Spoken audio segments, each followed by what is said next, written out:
ناظرین کرام، ہر طرح کے اسلامی تقریر، نعت جیسی ویڈیو کو دیکھنے کے لیے ہمارے اسلامی ٹیکنیکل ورلڈ کو سبسکرائب کریں، لائک کریں، شیئر کریں۔ آپ لوگوں کو بتانا یہی چاہ رہے تھے کہ ہوتا ہے لمحہ لمحہ چرچا میرے نبی کا، سبحان اللہ، ہوتا ہے لمحہ لمحہ چرچا میرے نبی کا، اور بجتا ہے دو جہاں میں ڈنکا میرے نبی کا، اور بجتا ہے دو جہاں میں ڈنکا میرے نبی کا۔ اور جن و بشر ہی کیا ہیں شجر و حجر ملائک، جن و بشر ہی کیا ہیں شجر و حجر ملائک، پڑھتا ہے ذرہ ذرہ کلمہ میرے نبی کا، پڑھتا ہے ذرہ ذرہ کلمہ میرے نبی کا۔ اور عرش اعظم پر فریرہ ہے شہ ابرار کا، عرش اعظم پر فریرہ ہے شہ ابرار کا، بجتا ہے کونین میں ڈنکا میرے سرکار کا، بجتا ہے کونین میں ڈنکا میرے سرکار کا۔ سرورا شاہ کریمہ دستگیرہ اشرفا، سرورا شاہ کریمہ دستگیرہ اشرفا، حرمت روح پیمبر ایک نظر کن سوئے ماں، حرمت روح پیمبر ایک نظر کن سوئے ماں، اے اشرف زمانہ زمانے مدد نما، اے اشرف زمانہ زمانے مدد نما، درہائے بستہ راز کلید کرم کشا، درہائے بستہ راز کلید کرم کشا، اشرف نہنگ دریا دریا بسی ندارت، اشرف نہنگ دریا دریا بسی ندارت، دشمن ہمیشہ پرغم بذکر تو دست دارت، دشمن ہمیشہ پرغم بذکر تو دست دارت۔ یا رسول اللہ آپ کا آستانہ تو ہے، یا رسول اللہ آپ کا آستانہ تو ہے، ہم غریبوں کا بھی ایک ٹھکانہ تو ہے، ہم غریبوں کا بھی ایک ٹھکانہ تو ہے، اور آپ کی نوری چادر سلامت رہے، آپ کی نوری چادر سلامت رہے، حشر کی دھوپ میں شامیانہ تو ہے، حشر کی دھوپ میں شامیانہ تو ہے، اور مانگے شب بھر رب حبلی کی دعائیں مصطفیٰ، مانگے شب بھر رب حبلی کی دعائیں مصطفیٰ، ہم کریں آرام تکلیفیں اٹھائیں مصطفیٰ، ہم کریں آرام تکلیفیں اٹھائیں مصطفیٰ، اور بعد تخلیق دو عالم خالق کل نے کہا، بعد تخلیق دو عالم خالق کل نے کہا، ہم نے تو دنیا بنا دی اب چلائیں مصطفیٰ، سبحان اللہ، ہم نے تو دنیا بنا دی اب چلائیں مصطفیٰ، ہم نے تو دنیا بنا دی اب چلائیں مصطفیٰ، اور جو کہہ دیا میرے آقا نے ٹل نہیں سکتا، جو کہہ دیا میرے آقا نے ٹل نہیں سکتا، عمر کا فیصلہ ہرگز بدل نہیں سکتا، عمر کا فیصلہ ہرگز بدل نہیں سکتا، اور جو مصطفیٰ پہ پڑھے رات و دن درود و سلام، جو مصطفیٰ پہ پڑھے رات و دن درود و سلام، قسم خدا کی وہ دوزخ میں جل نہیں سکتا، قسم خدا کی وہ دوزخ میں جل نہیں سکتا۔ محترم سامعین کرام، ابھی خطبہ مسنونہ کے بعد میں نے جس آیت کریمہ کی تلاوت کا شرف حاصل کیا ہے، اللہ تبارک و تعالی ارشاد فرماتا ہے، یا ایھا الذین آمنوا توبوا الی اللہ توبۃ نصوحا، یعنی اے ایمان والو ایسی توبہ کرو جو آگے کو تمہارے لیے نصیحت بن جائے، یعنی مقبول توبہ کرو، اور وہ توبہ یہی ہے کہ اس گناہوں پر شرمندہ ہو جاؤ اور پھر گناہوں کو چھوڑ دو۔ حضرت عبداللہ ابن مسعود کہتے ہیں، توبہ کی سچائی کا عالم یہ ہے کہ انسان ایک بار جس گناہ سے توبہ کرے پھر دوبارہ اس کی طرف پلٹ کر نہ جائے، ایسے جیسے تھن سے نکلنے والا دودھ دوبارہ پھر اس تھن کے اندر اسی سوراخ سے واپس نہیں جاتا، اسی طرح گناہ کرنے والا پھر دوبارہ اس راستے پر نہ جائے۔ اور یاد رکھنا، جو سچی توبہ کر لیتے ہیں اور وہ پکا ارادہ کرتے ہیں کہ اب گناہ کی طرف نہیں جانا ہے، پھر ان کی زندگی بڑی شان والی ہو جاتی ہے۔ آؤ اپنے خدا کی طرف پلٹیں، آؤ اپنے نبی کی طرف پلٹیں، سچی توبہ کریں، کیونکہ سچی توبہ سے انسان اللہ کا محبوب بن جاتا ہے۔ اللہ ارشاد فرماتا ہے ان اللہ یحب التوابین، بے شک توبہ کرنے والوں کو اللہ اپنا محبوب بنا لیتا ہے۔ آؤ محبوب بننا ہے تو سچی توبہ کر لیں، استغفار کر لیں، کہیں جانے کی ضرورت نہیں، جہاں بیٹھے ہو وہیں بیٹھ کر نبی کا وسیلہ دے کر، آقا کا وسیلہ دے کر اللہ کی بارگاہ میں سچی توبہ کرو، کیونکہ ہمارے باپ حضرت آدم کی سنت یہی ہے، 300 سال تک دعا کرتے رہے، کوئی جواب نہ آیا۔ جب ایک دن کہا مولا تیرے محبوب محمد رسول اللہ کا وسیلہ میری توبہ قبول کر لے، جواب آیا آدم ہم نے تیری دعا سن لی اور محبوب کو تو نے کیسے پہچانا؟ تو حضرت آدم کہتے ہیں جب تو نے مجھے پیدا کیا عرش کے پائے پر تیرے نام کے ساتھ اسی محبوب کا نام تھا، جنت کے دروازوں پر تیرے نام کے ساتھ اسی محبوب کا نام تھا، حوران جنت کے پیشانے پر تیرے نام کے ساتھ اسی محبوب کا نام تھا۔ اے اللہ میں نے جان لیا کہ یہی تیرا حبیب ہے جس کے نام کو تو نے اپنے نام کے ساتھ لکھا ہے۔ میرے کریم کی رحمت جوش میں آئی اور ارشاد ہوا آدم ہم نے تیری دعا سن لی اور محبوب کو تو نے کیسے پہچانا؟ آدم اگر تو میرے حبیب کا نام لے کر اپنی پوری اولاد کے لیے مانگ لیتا تو میں تیری پوری اولاد کے لیے عطا کر دیتا، میں پوری کائنات کے لیے عطا کر دیتا۔ اے میرے پیارے آقا کے پیارے دیوانوں، اللہ کا کرم ہے کہ اللہ نے ہمیں بن مانگے ایسا محبوب عطا کیا ہے کہ ان کے صدقے میں جو مانگو وہ مل جاتا ہے۔ اور خدا کی قسم ہم تو توبہ کریں گے، کرتے ہیں، لیکن ہمارے آقا نے رات رات بھر رب حبلی امتی کہہ کر ہمارے گناہوں کی معافی طلب کی ہے، ہماری مغفرت چاہی ہے، مگر افسوس ہم اس رسول کی طرف نہیں آتے۔ تیری وحشتوں سے اے دل مجھے کیوں نہ آر آئے، تیری وحشتوں سے اے دل مجھے کیوں نہ آر آئے، تو انہی سے دور بھاگے، تو انہی سے دور بھاگے جنہیں تجھ پہ پیار آئے۔ سبحان اللہ۔ آقا کریم صلی اللہ علیہ وسلم فرماتے ہیں جب تم توبہ کرتے ہو تو اللہ کتنا خوش ہوتا ہے، اللہ کو کتنی خوشی ہوتی ہے۔ جانتے ہیں آپ آقا کریم صلی اللہ علیہ وسلم مثال بیان فرماتے ہیں جس کا مفہوم یہ ہے کہ اگر کوئی بندہ جنگل کے اندر ساز و سامان کے ساتھ گزر رہا ہو اور اس کے بعد وہ ایک جگہ سونے کا قیام کر لے اور پھر اس کا سامان گم ہو جائے، وہ سامان ڈھونڈتا رہے، کھانے پینے کی چیزیں تلاش کرتا رہے اور اس کے بعد اس کو وہ سب کچھ نہ ملے، اب وہ مرنے کی نیت سے سو جائے کہ اب تو سامان نہیں ہے، کہ اب تو پانی نہیں ہے، پیاس کی وجہ سے میں مر جاؤں گا، پانی کے بغیر میں مر جاؤں گا، کھانے کے بغیر میں مر جاؤں گا، اور وہ آنکھوں کو بند کر لے کہ آج نہیں تو کل بھوک اور پیاس کی شدت مجھ کو مار ہی دے گی، یہ سوچ کر وہ سو جائے، تھوڑی دیر کے بعد اس کی آنکھ کھلے، اس کی سواری اس کے پاس موجود ہو، اس پہ کھانا بھی موجود ہو، اس پہ پانی بھی موجود ہو، اس بندے کو کتنی خوشی ہوگی،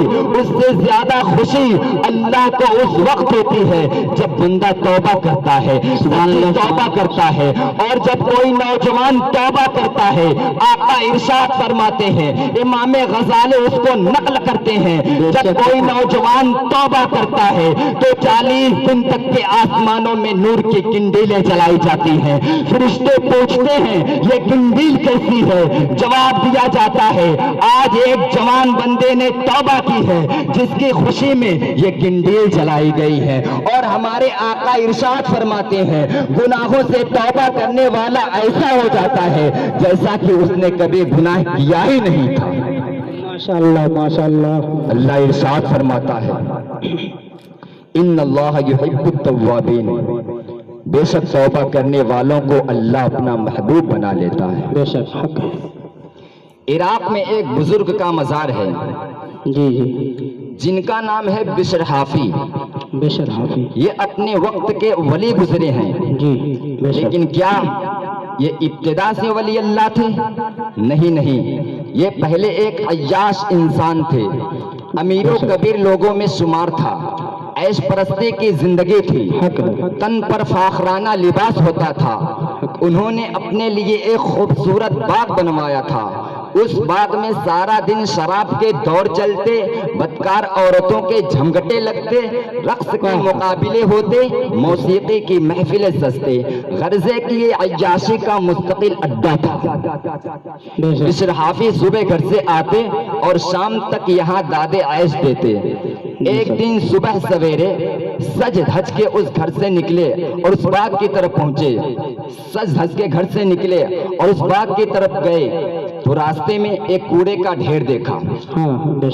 اس ڈھیر پر ایک کاغذ کا پرزہ پڑا تھا، اس پرزے پر نظر پڑی، غور سے دیکھا تو معلوم ہوا کہ اس کاغذ پر قرآن کی آیت لکھی ہوئی ہے۔ یہ بشر حافظ آگے بڑھے، کچھ سوچا، پھر جھک کر اس کاغذ کو اٹھا کر صاف کر دیا، پھر اسے پانی سے دھویا، پھر چوم کر اسے اپنی آنکھوں سے لگایا، جیب سے عطر کی شیشی نکالی، اس کاغذ پر خوشبو لگائی اور پھر اس قرآن کے آیت والے کاغذ کو ادب سے ایک دیوار کے اونچے کھانے میں رکھ دیا۔ یہ کام کرنے کے بعد حضرت بشر حافظ اپنے باغ میں چلے گئے۔ ادھر خدا کی طرف سے مصری ابدال حضرت ذنون کو حکم ملا کہ بشر حافظ کے پاس چل کر جاؤ۔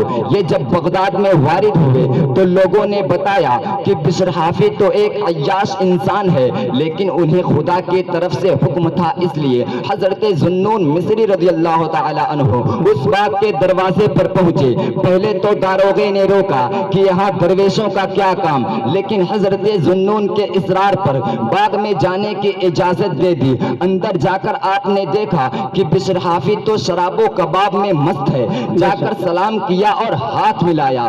حضرت بشر حافظ بعد میں فرمایا کرتے تھے کہ ذنون کے ہاتھ ملاتے ہی میرے سارے نشے ٹوٹ گئے۔ نعرہ تکبیر، نعرہ تکبیر، نعرہ رسالت، نعرہ رسالت، مسلک اعلی حضرت، مسلک اعلی حضرت، نعرہ تکبیر، نعرہ رسالت۔ حضرت ذنون اور حضرت بشر حافظ دونوں باغ سے باہر آئے۔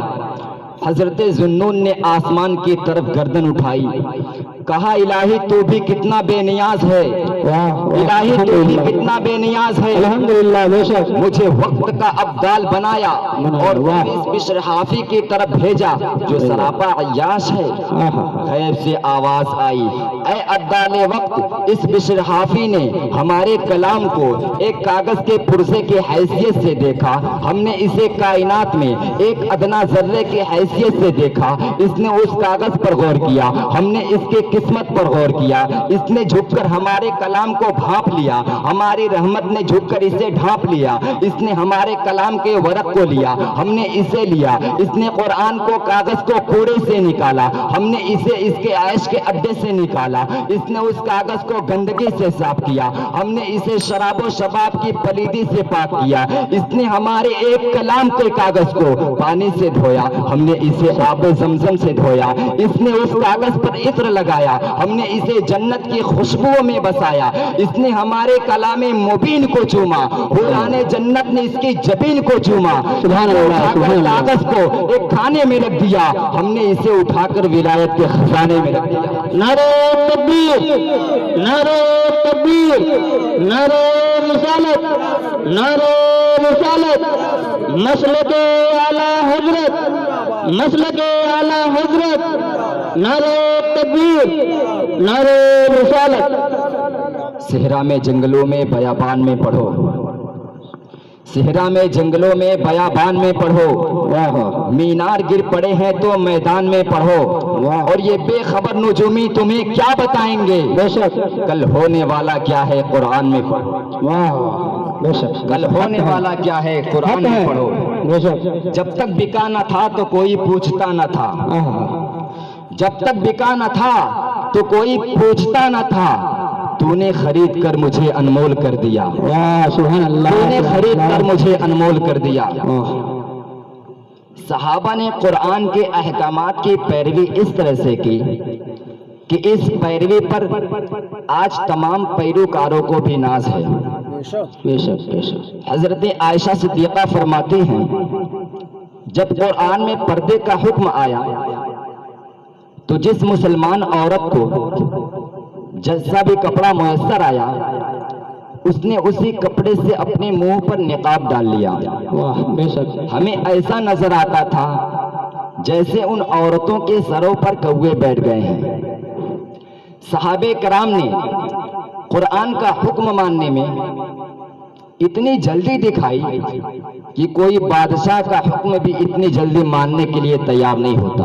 بے شک جب قرآن نے شراب کے حرام ہونے کا حکم سنایا تو بے شمار روایتیں گواہ ہیں کہ مدینہ کی گلیوں میں شراب اس طرح بہ رہی تھی جیسے بارش کے بعد گلیوں میں پانی بہتا ہے۔ بے شک بے شک حق ہے۔ جس قرآن پر صحابہ کرام نے اس جذبہ اور شوق سے عمل پیرا ہو کر دکھایا وہ قرآن آج بھی حرف بحرف ہمارے پاس موجود ہے بے شک اور قیامت تک اسی طرح موجود رہے گا۔ بے شک دنیا کی ہر چیز میں تغیر ہے لیکن قرآن میں کسی قسم کا تغیر و تبدل ممکن نہیں۔ دنیا کی ہر چیز کو فنا ہے لیکن قرآن کو ہمیشہ ہمیشہ کے لیے بقا ہے۔ دنیا مٹ سکتی ہے لیکن قرآن نہیں مٹ سکتا۔ آسمان اور چاند ستارے ٹوٹ پھوٹ سکتے ہیں، شمس و قمر بے نور ہو سکتے ہیں، قصبے اور بستیاں ملیا میٹ ہو سکتے ہیں، شہروں کے شہر کھنڈرات میں بدل سکتے ہیں، حیوانات کی جبلتیں بدل سکتی ہے، جمادات کی ماہیتیں بدل سکتی ہے، تجلیات کی حقیقتیں بدل سکتی ہے، ہر جان مٹ سکتی ہے، ہر جہان مٹ سکتا ہے، سورج بجائے مشرق کے مغرب سے طلوع ہو سکتا ہے، اوقات بدل سکتے ہیں، دن رات بدل سکتے ہیں، گردش زمانہ رک سکتی ہے، ہواؤں کا چلنا رک سکتا ہے، دریاؤں کے رخ بدل سکتے ہیں، سمندروں کے دھار بدل سکتے ہیں، اطراف دو عالم کا سارا نقشہ بدل سکتا ہے، پہاڑ ریزہ ریزہ ہو سکتے ہیں، زمین لرزہ بر اندام ہو سکتی ہے، چٹانیں چٹک سکتے ہیں، آسمانوں اور زمین کے تمام سیارے الٹ پلٹ سکتے ہیں، سارا نظام کائنات درہم برہم ہو سکتا ہے، پوری دنیا زیر زبر ہو سکتی ہے، لیکن قرآن مجید ایسا محفوظ ہے کہ اس کی زیر کی زبر اور زبر کی زیر نہیں ہو سکتی۔ نعرہ تکبیر، نعرہ تکبیر، نعرہ رسالت، نعرہ رسالت، مسلک اعلی حضرت، مسلک اعلی حضرت، نعرہ تکبیر، نعرہ رسالت۔ ماشاء اللہ بہت خوب۔ قرآن تھا قرآن ہے قرآن رہے گا۔ بے شک حق ہے۔ قرآن تھا قرآن ہے قرآن رہے گا۔ ایمان تھا ایمان ہے ایمان رہے گا۔ رہے گا بے شک۔ اور اسلام کے گردن پر حسین ابن علی کا، کیا اسلام کے گردن پر حسین ابن علی کا بے شک احسان تھا احسان ہے احسان رہے گا۔ سبحان اللہ سبحان احسان اللہ۔ تھا احسان ہے احسان رہے گا۔ پڑھیے درود پاک اللہم صلی علی سیدنا شفیعنا حبیبنا قلوبنا بارک وسلم سیدنا و مولانا محمد معدن الجود والکرم یا رسول اللہ۔ وآلہ الکرام وبنہ الکریم وبارک وسلم صلاۃ و سلام علیک یا رسول اللہ صلی اللہ تعالی علیہ وسلم۔ اجازت دیجیے تو ایک واقعہ اور سنا دوں۔ ارشاد ہے پورا فل ٹائم ہے آپ کو، بولیے کتنا جی چاہے۔ حضرت ذوالنون مصری رضی اللہ تعالی عنہ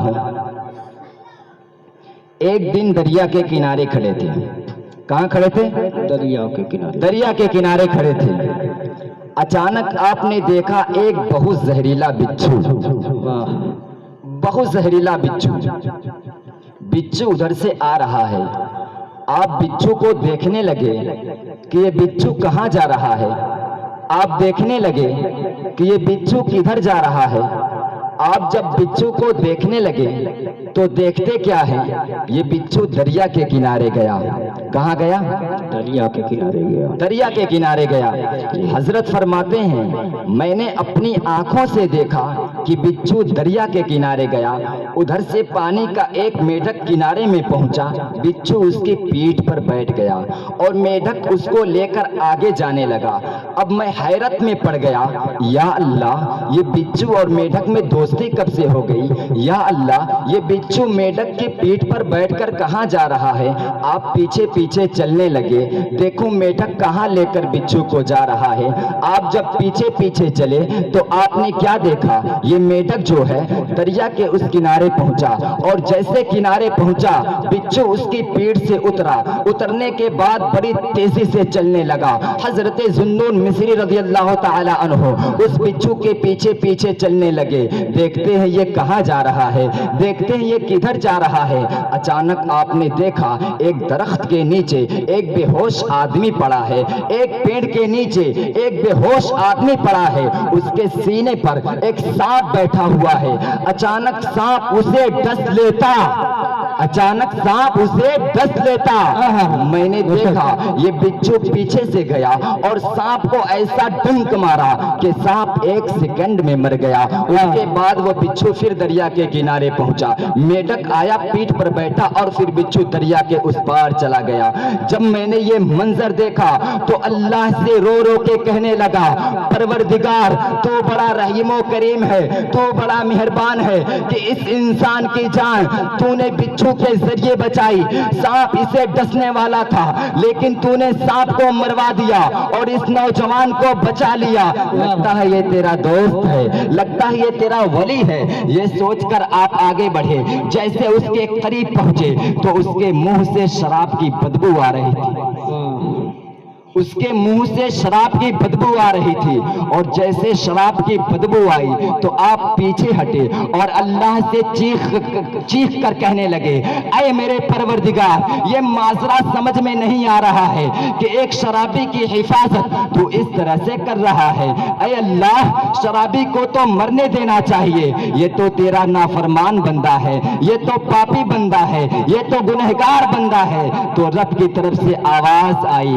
اے ذوالنون مصری تمہارا رب بڑا رحیم و کریم ہے، کسی بھی مجرم کو اس کے جرم کی سزا فوراً نہیں دیتا، کسی بھی پاپی کو اس کے پاپ کی سزا فوراً نہیں دیتا، کسی بھی گنہگار کو اس کے گناہ کی سزا فوراً نہیں دیتا، اس کو موقع دیتا ہے سدھرنے کا، موقع دیتا ہے توبہ کرنے کا، موقع دیتا ہے گناہوں سے باز آنے کا۔ تمہارا رب بڑا رحیم و کریم ہے۔ جیسے اتنا کہا ذوالنون مصری اللہ کی محبت میں رونے لگے، روتے روتے ان پر بے ہوشی طاری ہو گئی۔ جب کچھ دیر کے بعد آنکھ کھلی تو دیکھتے ہیں وہ نوجوان اٹھ کر بیٹھا ہوا ہے، تو دیکھتے ہیں وہ نوجوان اٹھ کر بیٹھا ہوا ہے۔ آپ نے اس نوجوان سے کہا، اے نوجوان کیا تجھے کچھ خبر ہے؟ جب تو شراب پی کر بے ہوش پڑا تھا تو تیرے سینے پر دیکھ یہ مردار سانپ ہے، یہ مرا ہوا سانپ ہے، یہ تمہارے سینے پر بیٹھا ہوا تھا۔ اچانک یہ سانپ تم کو ڈسنے والا تھا لیکن اللہ نے تم پر اس قدر رحم کیا، اللہ نے تم پر اس قدر کرم کیا کہ بچھو کو بھیج کر سانپ کو مروا دیا اور اللہ نے تم کو بچا لیا۔ کیا اب بھی وقت نہیں ہے کہ توبہ کرو؟ کیا اب بھی وقت نہیں ہے کہ توبہ کرو؟ اتنا سننا تھا وہ چیخ مار کر کہنے لگا، حضور آپ گواہ بن جائیں، آج سے میں توبہ کر رہا ہوں، آج سے میں شراب کی بھٹی میں آگ لگا دوں گا، آج سے میں شراب سے توبہ کر رہا ہوں۔ حضور میرا رب کتنا بڑا رحیم و کریم ہے کہ جب میں شراب پینے والا ہوں، جب اللہ نے مجھ پر اس قدر رحم کیا ہے، اللہ نے مجھ پر اس قدر کرم کیا ہے کہ میری جان بچائی ہے، میری حفاظت کی ہے، کاش اگر میں نماز پڑھنے لگوں تو اللہ کتنی حفاظت کرے گا، کاش میں اس کی باتیں مانوں تو اللہ کس قدر میری حفاظت کرے گا، کاش میں اس سے محبت کروں تو اللہ کس قدر میری حفاظت کرے گا۔ یہ ہے رب کریم کی شان اور رب کریم کی محبت۔ دنیا میں صرف ماں باپ بھائی بہن رشتہ داروں کو مت دیکھو، دیکھو لیکن صرف مت دیکھو، تنہائی میں غور کرو کہ تم کو پیدا کس نے کیا۔ اگر وہ چاہتا تو تمہیں اندھا بنا دیتا، اگر وہ چاہتا تو تمہیں لنگڑا بنا دیتا، اگر وہ چاہتا تو تمہیں آپاہج بنا دیتا، لیکن تمہیں کان دیا آنکھیں دی، دل و دماغ دیا، غور کرو، اس سے محبت کرو، اس کا حق ادا کرو۔ اس کا حق یہ ہے کہ جب نماز کا وقت آ جائے تو نماز پڑھو، رمضان کا مہینہ آ جائے تو روزے رکھو، ماں باپ بڑھاپے میں آ جائیں تو تم ان کی خدمت کرو، یہ اللہ کا حکم ہے۔ اور شراب جوا ستے سے بچو۔ یا ایھا الذین آمنوا توبوا الی اللہ توبۃ نصوحا، اے ایمان والو اللہ سے ڈرو، اے ایمان والو ایسی توبہ کرو جو آگے کو تمہارے لیے نصیحت بن جائے۔ واہ سبحان اللہ سبحان اللہ، کیا کہنا، بہت خوب۔ تو آج کی رات ہمارے لیے توبہ کی رات ہوگی، آج کی رات ہمارے لیے استغفار کی رات ہوگی، آج کی رات ہمارے لیے رب کی طرف رجوع کرنے کی رات ہوگی۔ اللہ کیسے کیسوں کو معاف کرتا ہے۔ میرے بھائی یہاں موجود ہیں، علماء یہاں موجود ہیں، حدیث پاک ہے جس کا مفہوم یوں ہے، حضرت سیدنا فاروق اعظم رضی اللہ تعالی عنہ ایک مرتبہ بارگاہ رسالت میں پہنچے، آقا علیہ السلام کی بارگاہ میں پہنچے۔ فاروق اعظم کو آقا کریم صلی اللہ علیہ وسلم نے دیکھا، حضرت فاروق اعظم روتے تھے اور اپنے داڑھی کے بالوں کو پکڑتے تھے۔ فاروق اعظم سے آقا نے پوچھا، اے فاروق، اے عمر، اے ابن خطاب، یہ تو بتاؤ رونا کیوں ہے، آہوزاری کیوں ہے، اضطراب کیوں ہے؟ سیدنا فاروق اعظم عرض کرتے ہیں، یا رسول اللہ صلی اللہ علیہ وسلم، آپ کی چوکھٹ پر ایک نوجوان پڑا ہے، رو رہا ہے، اس کو روتا دیکھ کر مجھے رونا آ گیا، اس کو گریہ کرتا دیکھ کر مجھے رونا آ گیا۔ آقا نے فرمایا، کون ہے وہ جوان، بلاؤ اسے۔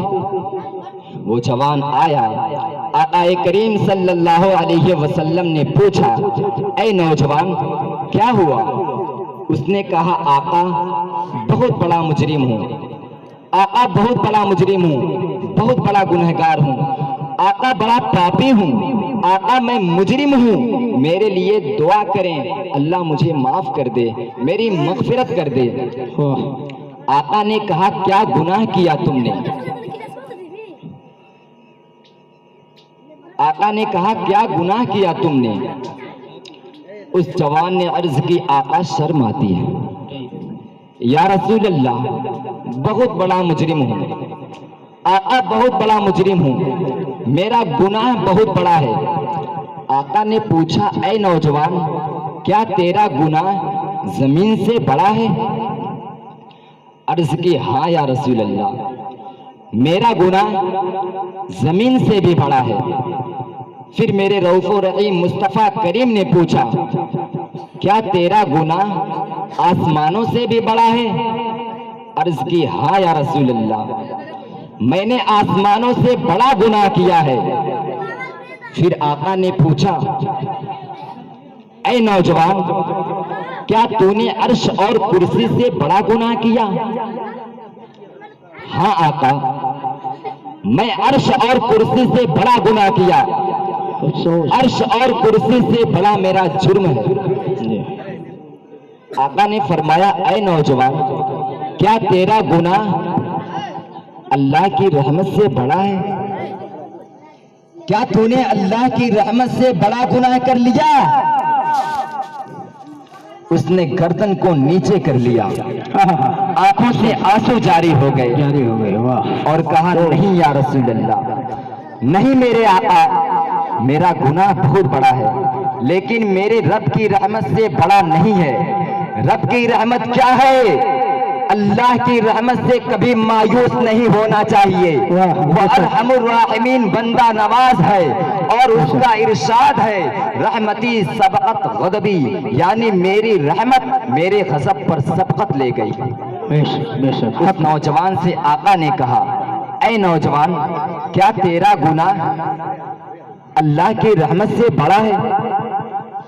اس نے کہا، نہیں آقا میرا گناہ اللہ کی رحمت سے بڑا نہیں ہے، بہت بڑا ہے لیکن اللہ کی رحمت سے بڑا نہیں ہے۔ آقا نے فرمایا، تو پھر بتا تو نے کیا جرم کیا؟ اب اس جوان کا جرم سنے، وہ کہتا ہے، آقا میں 8 سال سے کفن چراتا رہا۔ توجہ چاہتا ہوں آپ لوگوں کی، جلدی چائے پینا ختم کیجیے۔ ایسا ہے، چائے پیجیے خاموشی اختیار کر کے،